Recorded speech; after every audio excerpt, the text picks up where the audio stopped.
Howdy. There's something I should probably address. I'm a child, and this is a very divided topic, and it's a very serious topic. So I invite you not to dismiss what I say, but I invite you to take it and form your own opinion around this topic that's full of misinformation. With that out of the way, I can begin. For the last, all my life, I've been going to the doctor every so often to get a routine checkup. And typically, there would be a needle. And I absolutely despise needles. I don't know what about them, but they freak me out.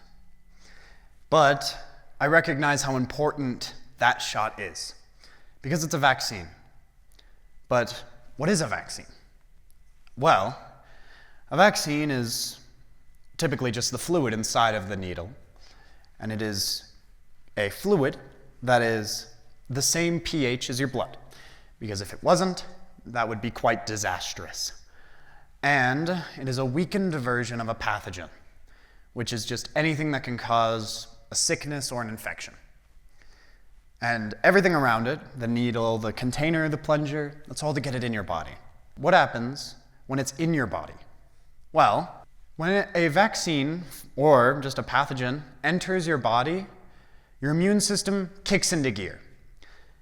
Your macrophage, your neutrophil, and your dendritic cell are your first line of defense. Your macrophage will eat the bacteria or the virus. The neutrophil will throw chemicals at it till it dies. The dendritic cell is probably the most important in this scenario, because what it does is it runs around and it'll find a fragment of a bacteria or a fragment of a virus, and it'll just cover itself in them. And then it'll make its way to a lymph node, where your immune system just likes to hang out. And there it'll find a ton of T cells. Something special about T cells, not only do they mark the beginning of your adaptive immune system, there's also a T cell that has receptors for every single pathogen that will ever exist. There's a T cell that'll fight against the flu. There's a T cell that'll fight against measles, COVID, everything. And a way you can think about the differences between the innate and adaptive immune system is the innate immune system is like picking a lock. It takes a lot of effort, a lot of time, but you could theoretically pick a lot of locks. And your adaptive immune system is a key. It can open one lock, but it can open it really well, but it takes time. And then the dendritic cell will just keep rubbing itself all over the T cells, and then one of them will click. And that T cell will activate. And then it will begin to replicate exponentially. 1, 2, 4, 8. And then it will split into two groups, one of which will go back to the battlefield to immediately start helping everything. And then the other half will go to another part of your lymph node that holds all the B cells. And it'll do the same thing. It'll rub itself all over all of them until one of them clicks. And then the B cell will be activated, which is your antibody factory. Boom, your immune system is activated and everything's fine and dandy. Now, your innate immune system, like I said, is like picking a lock. Because when you pick a lock, you don't need those tools very much unless you plan to pick more. But since they're so unstable and can hurt you, they just die. But your adaptive immune system likes to stick around. You ever have that grandpa that always will remind you of stuff like, oh, I remember when that happened, it was awful. And then it'll become a memory T cell, which will just float around in your body, remembering what happened. And your memory B cell will just sit, and it'll start passively producing antibodies. And that is the immunity that is created, and that's what vaccines hope to replicate. Now, all of this doesn't seem that bad. There seems to be no downsides, and there seems to be infinite upsides. So why aren't people getting vaccinated?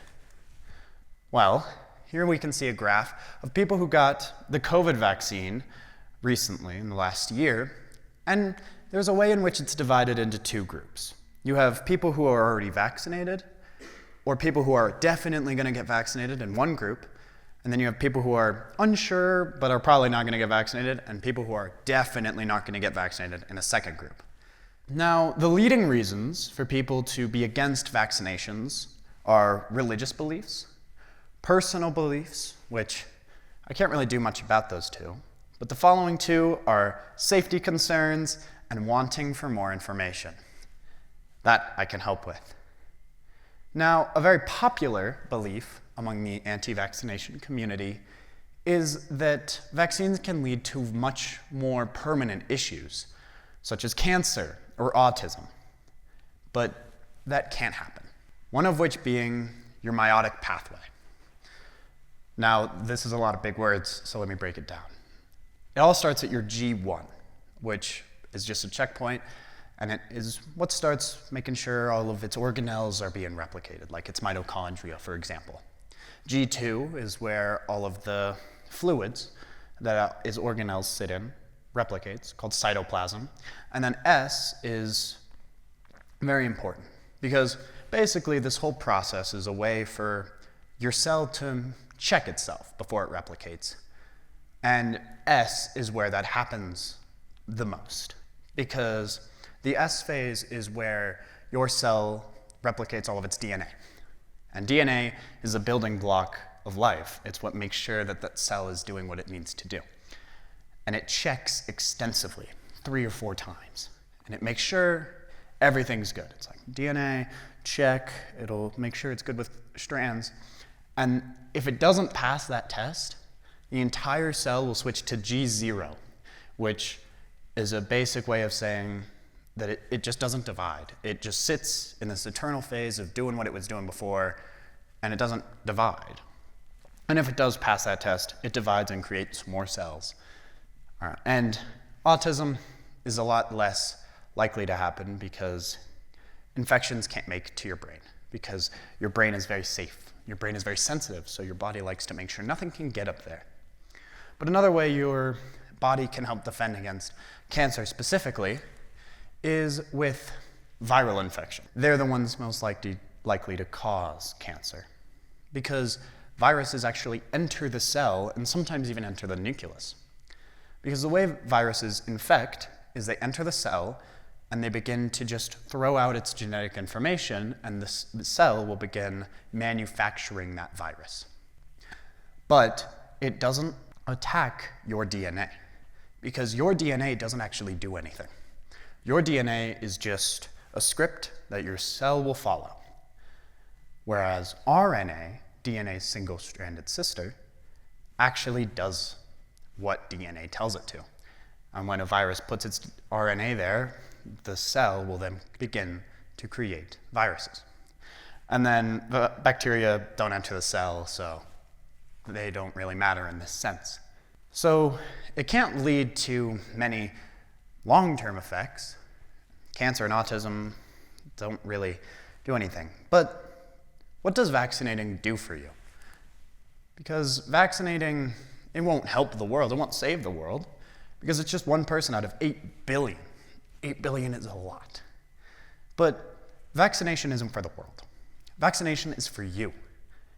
We want you to get vaccinated because it makes your life better. At any moment, you could get sick. And vaccines help to make that a little less stressful.